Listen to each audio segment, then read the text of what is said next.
We're outside the Department of Transport today, calling on the government to keep crops out of planes. Airlines are lobbying to be allowed to use crop-based biofuels to fly planes.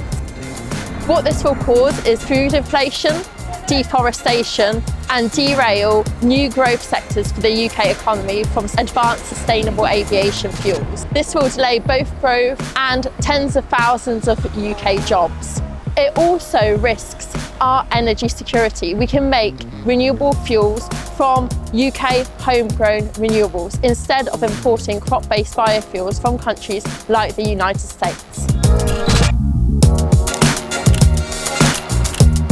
We're calling on the government to keep the SAF mandate robust to ensure that we're locking in a sustainable future for the aviation sector, cutting emissions and locking in UK growth and jobs. And we're telling the government, don't burn food for flies.